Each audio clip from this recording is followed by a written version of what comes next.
pagi. Yang terhormat Bapak Ibu dosen pembimbing uji kinerja dan jabatan di AKN Ambon tahun 2022. Perkenalkan, nama saya Obed Sesfao. Saya guru SD N74 Singkawang, Kota Singkawang, Provinsi Kalimantan Barat. Hari ini Jumat 21 Oktober 2022 pukul 9.30 waktu Indonesia bagian Barat, saya akan melaksanakan praktik mengajar real untuk memenuhi uji kinerja PPG dan jabatan tahun 2022 dengan materi pengorbanan Yesus Kristus. Sekolah dasar kelas 5 semester ganjil tahun 2022. Demikian yang dapat saya sampaikan. Terima kasih. Selamat pagi. Pertama-tama saya ucapkan selamat pagi. Pada hari ini tanggal berapa? 21. Ya? 21 bulan berapa? 10. Ya. 2022. Ya. Kalian pada hari ini siapa yang tidak hadir? Ada semua ya? Ada semua ya? Oke. Apa kabar hari ini? Baik. Ya. Terima kasih, Pak Guru juga ucapkan terima kasih buat kalian semua yang mau hadir untuk mendengarkan materi yang Pak Guru akan sampaikan pada hari ini. Tapi seperti biasa, kita sebagai orang Kristen, sesuatu yang kita mulai, kita harus berdoa terlebih dahulu, ya. Tuhan Yesus, Guru yang baik, boleh kami belajar pada hari ini. Kami mohon kepada Tuhan, berilah materi yang akan kami pelajari hari ini, dan berikanlah kami pengertian dan pemahaman yang baik. Dengarkanlah doa kami Tuhan. Amin. Amin. Ya. Baik. Kita telah berdoa dan pada saat ini kita akan memulai materi kita. Namun sebelumnya ada Pak Guru mau bertanya dulu. Siapa di antara kalian yang pernah berkorban untuk orang lain? Coba angkat tangan. Di antara kalian ada yang pernah berkorban kepada orang lain? Oke, angkat yang tinggi, angkat tinggi, tidak usah takut. Oke, terima kasih. Turunkan tangannya. Oke, turunkan tangan. Terima kasih. Baik. Nah, pada hari ini materi atau yang akan kita pelajari pada hari ini adalah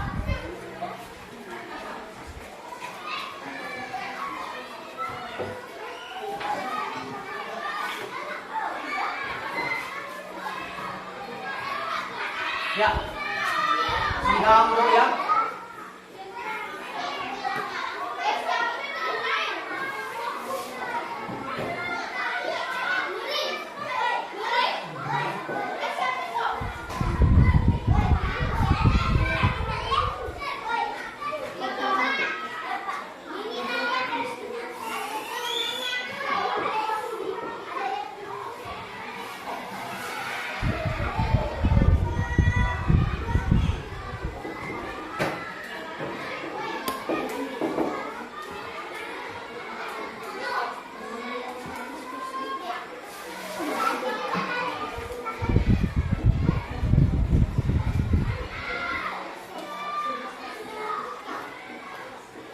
Ya.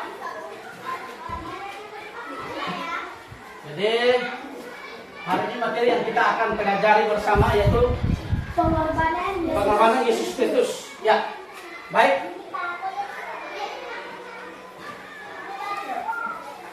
Hari ini kita memulai dari materi yang pengorbanan Yesus Kristus, di mana tadi Pak Guru bertanya. Semua orang termasuk kalian sebagai pelajar pasti sudah mendengar materi ini,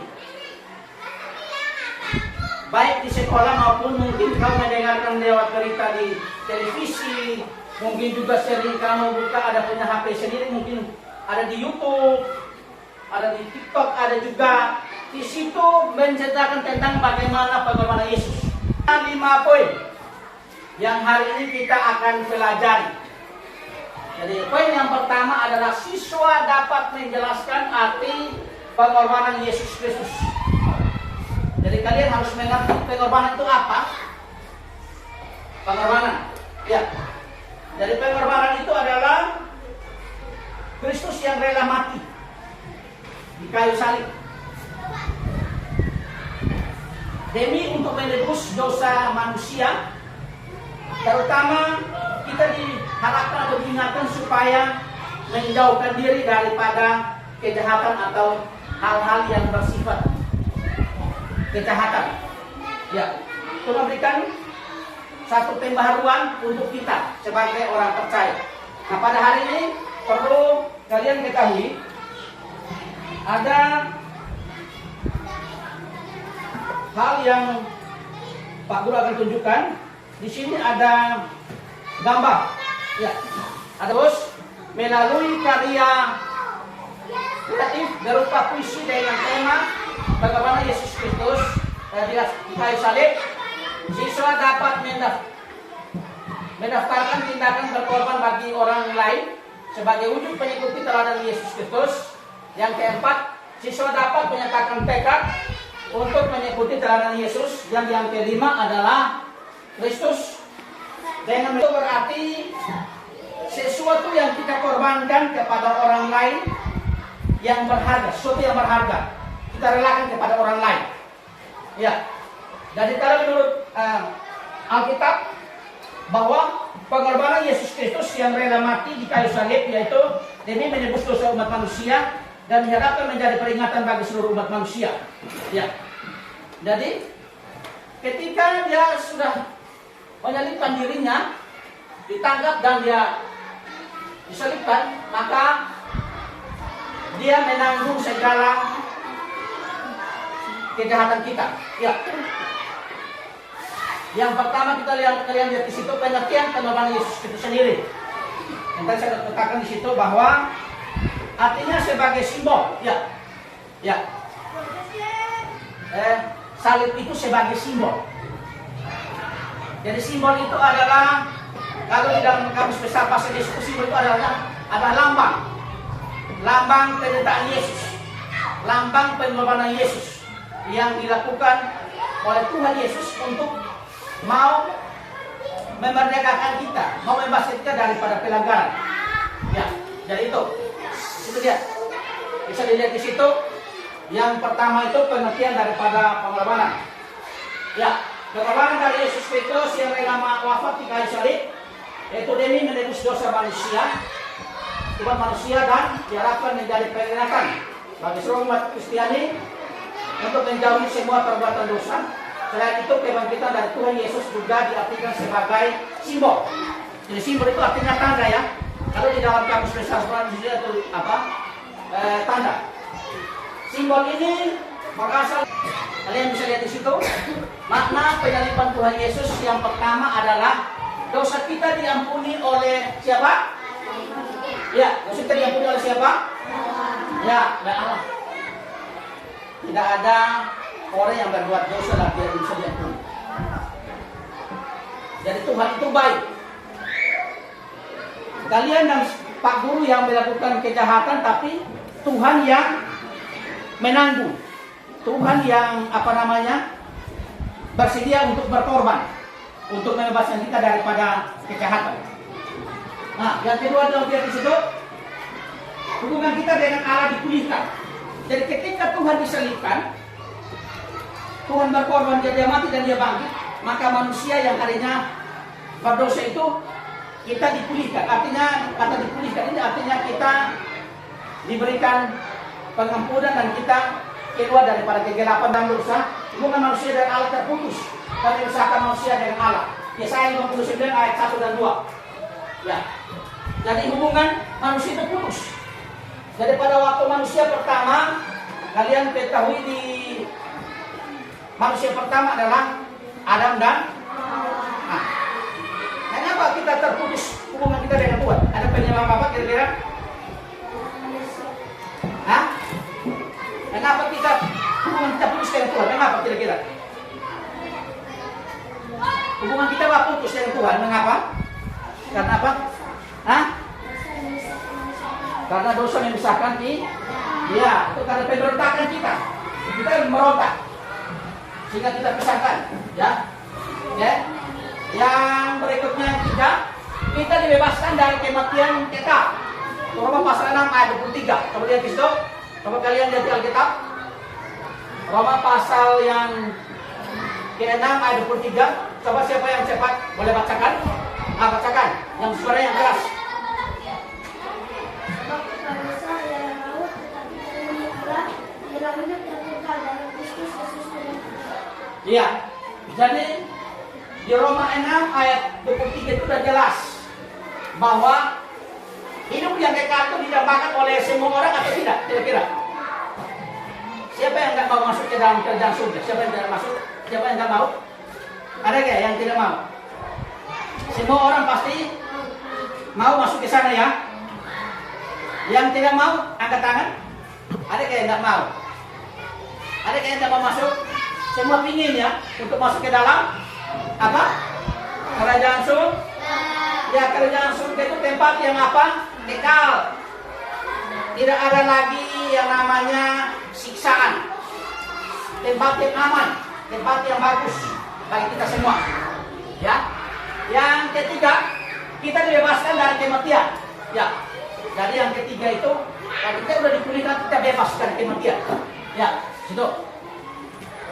Yang keempat, kita mati bagi dosa dan hidup bagi Allah. Jadi kita mati ini karena dosa. Ya, berikut lagi itu. Karena Yesus telah mati bagi dosa kita, maka kita telah ditebus, telah dibeli dan dibayar lunas. Ya, itu ada, ya. Dan yang kelima, kita dibebaskan dari tuntutan hukum Taurat. Ya, Yesus datang ke dalam dunia menggenapi seluruh hukum Taurat. Maka artinya Yesus telah melakukan hukum Taurat secara sempurna. Matius 5 ayat 17. Jadi Tuhan Yesus dia pasti kembali ke dalam dunia. Di dalam Alkitab itu dinubuatkan di dalam kitab para nabi dan para rasul bahwa Tuhan pasti datang kembali yang kedua kali. Datang kedua kali untuk ngapain? Pikir Tuhan datang kedua kali untuk apa? Hah? Pikir Tuhan datang kembali kedua kali untuk apa? Pikir? Siapa yang menjawab? Hah? Menebus dosa kita yang lain. Ya, dia orang-orang yang benar, yang dibaptis dan terima Tuhan Yesus, maka mereka selamat atau mati? Selamat. Hah? Ya, mereka pasti selamat. Yang dibaptis, siapa yang sudah dibaptis? Angkat tangan. Yang sudah dibaptis, ada yang sudah dibaptis? Kalian belum ada yang dibaptis? Kalian sudah penyerahan anak di gereja masing-masing? Ada? Ada? Oke, baik. Ya, yang keenam, orang Yahudi dan non-Yahudi dipersatukan. Yesus mempersatukan bangsa Yahudi dan bangsa-bangsa non-Yahudi dengan membatalkan hukum Taurat yang menjadi pemisah antara bangsa Yahudi dengan bangsa-bangsa lain. Ya, 7, manusia diberi martabat yang tinggi.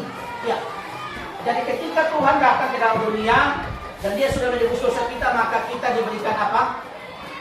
Kekuatan yang lebih tinggi. Hak kita yang paling tinggi. Jadi di dalam ajaran Kristen bahwa kita ini adalah makhluk yang paling apa? Hah? Yang paling apa? Ya, paling sempurna, paling istimewa, paling bagus. Kalian, coba kalian ke kawan ke kiri dan ke kanan kalian. Ada enggak kalian punya teman tuh ada yang istimewa enggak kira-kira? Sempurna enggak? Ya, coba matanya di sini kan dua-dua. Hidungnya kan boboknya ke bawah kan? Nah, kalau ke atas lain-lain ceritanya itu. Ya, mulutnya juga ada, kepala ada rambut. Diciptakannya sempurna, betul sempurna. Jadi kita ini diberikan apa kesempurnaan Tuhan, diberikan kita martabat yang paling tinggi. Mereka yang percaya kepada Yesus harus dihargai karena Yesus telah mati bagi mereka.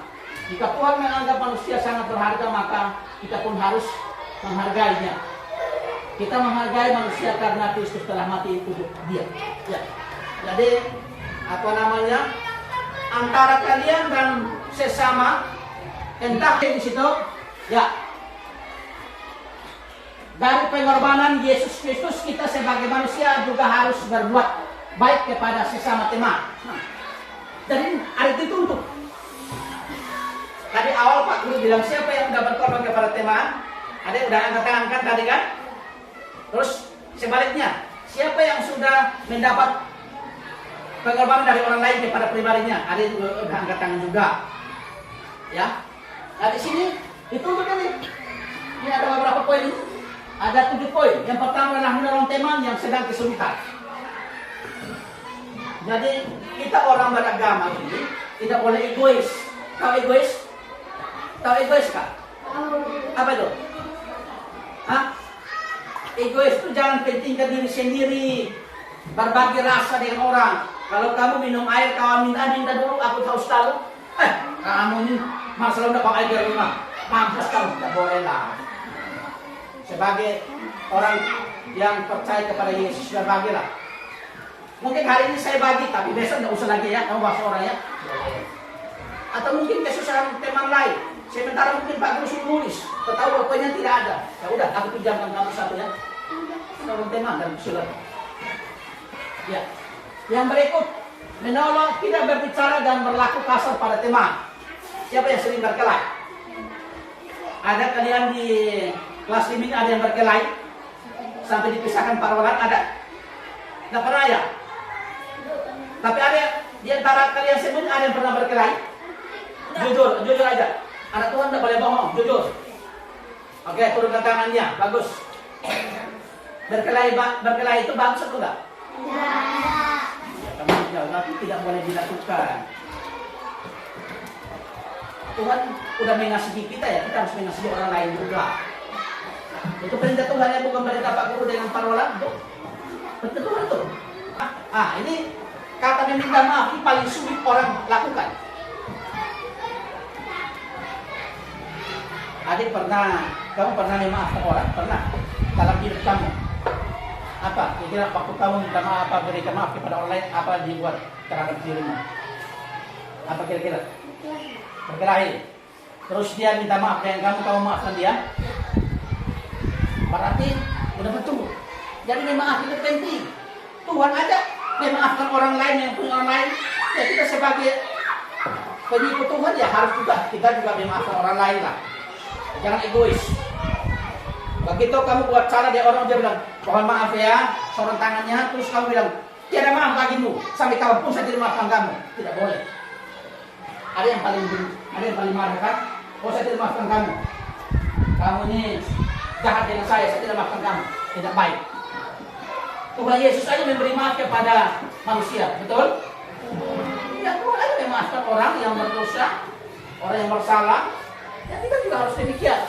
Yang berikut, tidak menghina teman. Siapa yang sering ngolok teman? Angkat tangan. Yang sering ngolok teman. Siapa yang sering ngolok teman? Ada kan? Oke. Kamu hina itu manusia bukan? Kamu hina dia itu manusia atau bukan? Manusia. Nah, sekarang Pak Guru tanya. Itu siapa yang ciptakan yang kamu hina itu? Tuhan. Loh? Terus kenapa kau hina dia? Arti seolah-olah kamu menghina Tuhan juga itu. Ajaran orang Kristen bilang apa? Kita ini dibuat dari debu tanah dan sumber yang menciptakan kita. Maka kalau kamu menghina orang lain, sama aja kamu menghina ciptaan Tuhan. Tidak boleh. Ya? Tidak boleh. Harus saling memaafkan ya. Saling memaafkan itu penting.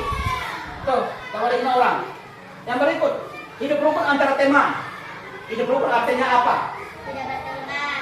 Hah? Tidak berteman. Ya, hidup rukun itu artinya kita damai dengan kawan, tidak ada keributan, kita enjoy aja dengan kawan, kita suka cita dengan kawan, senang atau susah kita tetap bergaul ramah dengan kawan. Nah, itu penting itu. Hidup rukun itu penting. Apalagi di luar sana itu banyak orang yang karakternya tidak sama dengan kita. Harus kita hidup rukun dengan dia. Ya. Pada pertemuan yang lalu saya katakan, Pak Guru katakan bahwa di negara kita ini ada 6 agama. 6 agama ini diajarkan Tuhan kepada kita sebagai pengikutnya harus saling apa, mengasihi, menghargai. Ya, sebentar lagi kita Natal. Natal selesai bulan Februari, orang Imlek. Sesudah Imlek orang Lebaran. Jadi harus saling apa? Toleransi. Toleransi antar umat beragama. Artinya, ya, kalau pas orang Imlek ya hargai orang Cina yang Imlek. Pada pas orang yang mengadakan Imlek ya hargai orang yang mengadakan Imlek. Jangan sampai kamu menjadi pimpin kau lalu ribut pada waktu orang mungkin di masjid atau mungkin di vihara atau mungkin bahkan yang lebih sadis lagi bawa batu. Begitu orang ngaji kuat-kuat di masjid kamu lempar batu. Itu ketahuan bisa dipenjara. Karena kamu ganggu orang lain, tidak boleh. Itu diajarkan supaya hidup rukun, hidup bersatu maksud Pak Guru, hidup berdampingan. Dia suku Melayu, kayak Jawa, kayak Cina, kayak orang Timur, kayak Batak, kayak harus dituntut Tuhan harus apa hidup rukun, bersatu. Lagu ini nanti diputar oleh Mutar. Nanti kalian sesudah lagu ini kalian beri tanggapan ya, masing-masing beri tanggapan, beri pendapat Pak.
minta tanggapan dari kalian.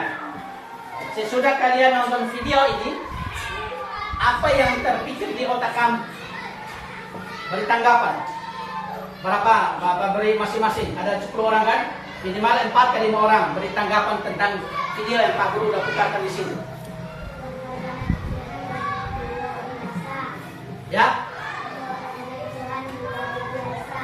Ya, kebenaran Tuhan secara luar biasa. Pakai tepuk tangan. Tepuk tangan. Ya. Lihat. Ini gambar ini, tadi yang kalian lihat, gambar ini dia pada waktu itu ditangkap dan dicambuk. Tadi kalian lihat ya. Tadi kalian lihat itu tadi dipukul. Kedua. Ini tulisannya di bawah, boleh baca? Ya. Dia sampai jatuh karena berat. Makanya tadi Pak Guru katakan bahwa lambang apa? Kayu salib itu merupakan simbol pengampunan dosa manusia yang Tuhan selesaikan di kayu salib. Ya. Yang berikut, ini dia dibantu oleh seorang. Siapa namanya? Simon Kireni. Hah? Simon Kireni. Ya, dibantu oleh seorang sahabat. Ya, Simon Kireni ini adalah salah satu orang yang membantu Yesus untuk memikul salib. Karena ya, beratnya salib yang dipikul Yesus merupakan simbol dari beratnya dosa umat manusia yang harus ditebus. Tahu nggak kira-kira? Di tangan apalagi ini di anyam dipasangkan di kepala. Ceritanya sangat luar biasa. Ya, ini. Dan yang terakhir di sini ada, di sini dia telah apa namanya? Disalibkan. Ya, disalibkan. Dia disalibkan. Sesuatu yang apa namanya? Yang tiba-tiba. Tapi benar-benar memang dilakukan Yesus dengan ikhlas. Dia mengorbankan seluruh jiwanya, raganya untuk menebus kita sebagai orang yang berdosa. Ya, orang yang berdosa. Nah, baik. Di sini ada puisi. Ya. Ada yang Pak Guru akan mau puisi di situ, ada di situ. Ya. Pak Guru baca puisi ini lalu kalian mendengar. Puisi ini Bapak buat, judulnya adalah Pengorbanan Yesus Kristus. Senja yang ungu mengantar Yesus ke Getsemani. Segumpal duka mengendap dalam dada. Ia tertati-tati sendirian, menembus ambang malam yang sunyi. Ia bergeluk pada Bapa. Bapa, lepaskanlah cawan ini daripadaku. Sementara keheningan menggapai atas ruang dan waktu. Kemudian ia merunduk berdoa teramat pasrah. Bapa, kehendakmu-lah jualah yang jadi. Malam pun berangkat larut. Tak salah Yesus diserahkan. Yesus berjalan ke Golgota, menyembang dosa dan nista umat yang ia cintai. Menyembang dosa manusia. Mahkota duri di kepala, darah meleleh dari luka. Tiada lagi hosana menggembita. Tiada lagi daun-daun palma yang dilambaikan penuh mesra. Adalah sedang perempuan mewarnai perjalanan.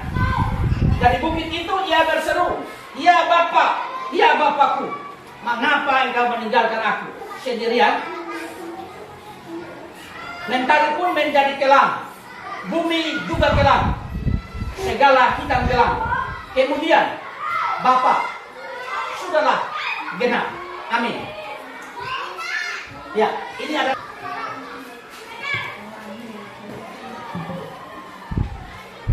Di sini, ya kita akan tulis. Carilah ayat Alkitab tentang Adam dan Hawa diusir dari Taman Eden. Nah, sekarang siap-siap ya. Siap-siap. Ya, siap-siap ya. Siap-siap. 1, 2, 3. Siapa yang bisa dapat? Ya, coba baca. Kita itulah Tuhan Allah menjadi manusia dan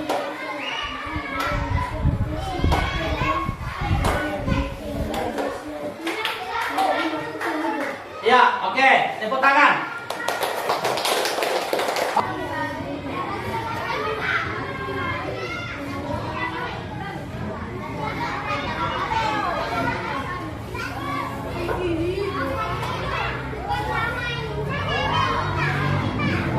Baca, kuat.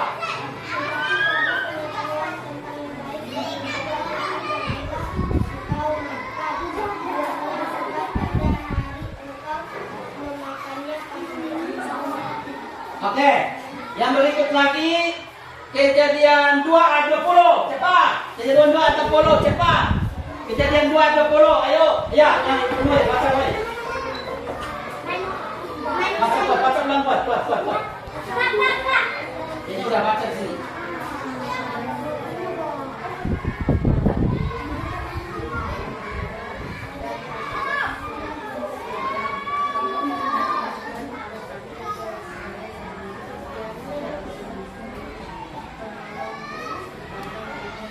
Ya, oke. Yang berikut lagi. Kejadian 2 ayat 21 sampai 22. Cepat. Ya, baca. Dan Tuhan Allah membuat kain dari kulit binatang untuk manusia dan untuk istrinya itu lalu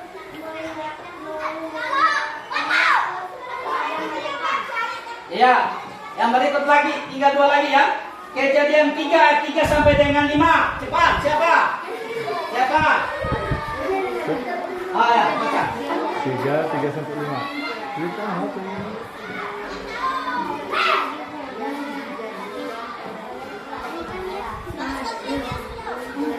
Ya, udah kalian dapat, udah. Nah, yang terakhir. Yang terakhir Kejadian 3 ayat 7. Cepat, siapa? Kejadian 3 ayat 7. Ya, baca.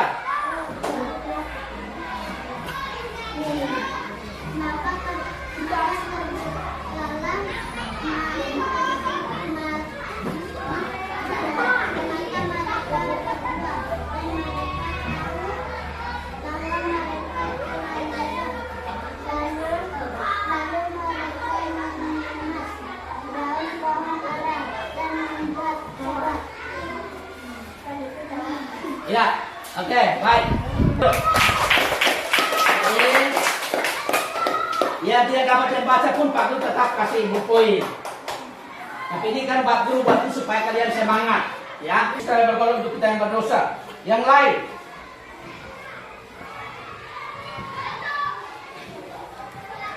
Yang lain. Ya. Jadi pada hari ini kesimpulan daripada materi pada hari ini ada beberapa yang Pak Guru akan sampaikan bahwa Tuhan Yesus telah memberikan keteladanan. Apa? Ya, beri keteladanan. Teladan itu berarti harus diikuti. Karena keteladanan harus diikuti. Tidak boleh tidak. Dan sesuatu yang baik harus ditiru. Iya. Itu sama seperti kalian pada hari ini belajar tentang pengorbanan Yesus. Nanti kalian akan menyimak materi ini dan kalian akan bawa sampai kalian dewasa. Mungkin masuk SMP lagi, materi ini akan diulang lagi oleh guru agama. Kecuali kamu tamat SD ini kamu istirahat, mau rekaret, bantu orang tua atau mungkin aku mau ke kampung aja, bantu orang tua kerja di kebun lama-lama jadi bujang, menikah selesai. Tapi kalau ada yang mau ingin untuk tamat SD lanjutkan ke SMP dan SMA, materi ini pasti akan dapat lagi di kelas lebih tinggi. Ya. Yang kedua, Tuhan Allah telah memberikan kita pengampunan. Ya, dan kita diberikan pengampunan. Kalian dengan Pak Guru telah berdosa terhadap Tuhan. Dan dosa itu ada setiap hari dalam hidup kita manusia. Ya. Di kitab Matius itu ada tulis itu, kalau kamu melihat sesuatu dan kamu inginkan sesuatu, kamu berdosa. Mata ini melihat, berdosa tak kira-kira? Berdosa. Ya, berdosa. Kamu tidak punya HP, terus kau mainkan HP terus. Terus kamu lihat dia, kamu iri hati, termasuk dosa. Lihat aja lah kita berdosa, apalagi kita meraba. Jadi kita diberikan pengampunan lewat apa deh? Namanya Yesus Kristus. Ya, lihat pengorbanan Yesus Kristus itu. Yang berikut lagi, Tuhan telah memberikan jaminan keselamatan. Tuhan memberikan kita jaminan. Jadi pada waktu dia diselipkan dan dia bangkit pada hari yang ketiga, Tuhan berjanji kepada manusia bahwa aku telah bangkit dan aku akan memberikan kepastian hidup yang dekat kepada kalian bagi yang bertobat dan terima Yesus, bagi yang percaya. Yang tidak percaya tidak bisa. Ya, yang percaya tidak diselamatkan. Oke, yang berikut Tuhan memberikan kita jaminan kesembuhan. Pada waktu kamu sakit, siapa yang sering sakit masuk rumah sakit? Ya, orang masuk rumah sakit walaupun, oh Pak, saya bukan disembuhkan Tuhan, tapi saya disembuhkan sama Pak Dokter, disuntik, minum obat. Tuhan bekerja lewat Pak Dokter, obat-obatan. Baru kamu disembuhkan, tambah dengan kamu berdoa, Tuhan akan memberikan apa kesembuhan. Itu Pak. Ya, yang berikut, Tuhan memelihara kita. Tuhan telah memelihara kita. Jadi, coba kita lihat. Coba baca di 1 Petrus pasal 2 ayat 25. Coba. 1 Petrus.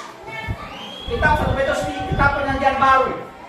1 Petrus pasal 1 Petrus pasal 2 ayat 25. Ada yang udah menemukan? Baca dulu. Yang keras 1 Petrus pasal 2 ayat 25. Baca yang kuat. Sebab dahulu kamu sesat seperti domba, tetapi sekarang kamu telah kembali kepada gembala dan pelihara jiwamu. Ya, jadi kita ini dipelihara. Kita ini seperti domba yang tersesat, tapi Tuhan mau mencari kita dan mau memelihara kita dan menyelamatkan kita. Yaitu lewat peristiwa pengorbanan Yesus Kristus. Nah, video yang tadi Pak Guru tayangkan di sini di slide ini, itu sangat luar biasa, pengorbanan Yesus. Ya, jadi itu bukan hal yang dilakukan dengan keinginan Tuhan. Nah, perlu kalian ketahui, jadi pengorbanan itu suatu penderitaan yang dilakukan oleh Yesus Kristus di kayu salib untuk menanggung dosa-dosa dunia yang didasarkan pada kasih Allah kepada manusia. Dari perubahan status manusia yang berdosa dibenarkan melalui iman kepada perubahan penebusan Tuhan Yesus di kayu salib. Jadi itu. Jadi pengorbanan Yesus itu adalah merupakan suatu yang berharga. Coba kalian berpikir, Pak Guru kasih waktu 2 menit. Kira-kira Tuhan tidak menjadi pendiri. Kira-kira apa yang terjadi dalam hidup kita? Coba, ada yang bertanya, coba. Kalau seandainya Tuhan tidak disalibkan, apa yang terjadi dalam hidup kita? Ya, kita tidak akan bisa luput daripada kematian itu. Tuhan bilang, bagi yang percaya, walaupun dia mati, dia akan hidup. Ya, dia akan hidup. Bagi yang percaya, ini Alkitab yang berbicara, bukan Pak Guru yang berbicara. Jadi, bagi orang yang percaya kepada Tuhan Yesus dan menerima Tuhan Yesus sebagai juru selamat, percaya bahwa kau punya tempat ada di dalam kekekalan. Kepastian keselamatan sudah ada. Jadi tadi 5 poin itu, keteladanan harus Tuhan berikan. Jaminan kepastian hidup, keselamatan tidak ada, pemeliharaan, pengampunan ada.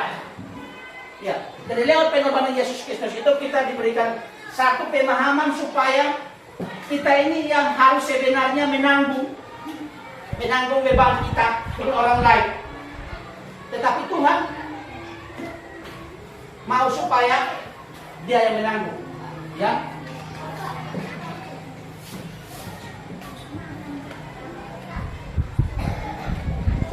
Ya. Jadi pada hari ini saya berpikir bahwa kita telah mendengarkan belajar tentang materi hari ini Pak Guru berharap supaya jangan sampai kalian hanya mendengar materi ini lalu pulang kalian selesai. Tapi harapan Pak Guru adalah bagaimana kamu menerapkan materi ini di dalam pribadi kamu. Apalagi sebentar lagi saya bertanya bahwa kalian bilang, Pak, sebentar lagi kita akan Natal. Natal itu apa? Menyambut hari kelahiran Yesus. Dan Tuhan berjanji kepada kita bahwa Dia akan datang untuk membawa kita kepada surga, tempat kekal. Kekal itu berarti tempat yang bagus, yang tidak pernah rusak lagi oleh tangan manusia atau apapun yang merusak. Dia hidup untuk selamanya. Jadi, apa baik materi pada hari ini saya berpikir bahwa sudah cukup, dan kita akan bertemu di lain waktu. Tetapi Pak Guru harap supaya terus belajar ya. Apalagi yang kelas 5 ini akan naik kelas 6. Ya. Sekarang akan naik kelas 6, jadi diharapkan supaya apa ini merupakan materi yang Pak Guru sampaikan, semoga bermanfaat bagi kalian saat sekarang dan pada masa yang akan datang. Ya, amin. Terima kasih. Dan sebelum kita akhiri ini, mari kita tepuk tangan dulu. Oke. Terima kasih ya. Nah, seperti biasa, sebelum kita kembali, Pak Guru yang menutup doa. Tadi kalian tadi yang berdoa, sekarang Pak Guru yang berdoa untuk kita semua. Bagi berdiri dulu, kita berdiri dulu, saya berdoa. Kita hormati Tuhan. Ya, kita berdoa. Tuhan Yesus Allah yang baik, kami bersyukur Tuhan pada siang hari ini kami telah belajar daripada kebenaran firman Tuhan yang telah kami pelajari bersama dengan narasi didik. Kiranya Tuhan Yesus mari berkati mereka sehingga apa yang hamba sampaikan boleh menjadi kekuatan, mereka boleh memahami dan mengerti dan boleh mengaplikasikan dalam hidup mereka pada saat ini dan saat masa yang akan datang. Dan dalam usaha yang hidup sebentar lagi Bapak kami akan pulang kembali ke tempat kami masing-masing. Kami berdoa dalam nama Tuhan mau mari untuk pimpin kami dan tibahkan kami punya di rumah kami masing-masing dengan baik. Terima kasih Bapak di surga. Kami berdoa dan bersyukur buat penyertaan Tuhan pada hari ini. Haleluya.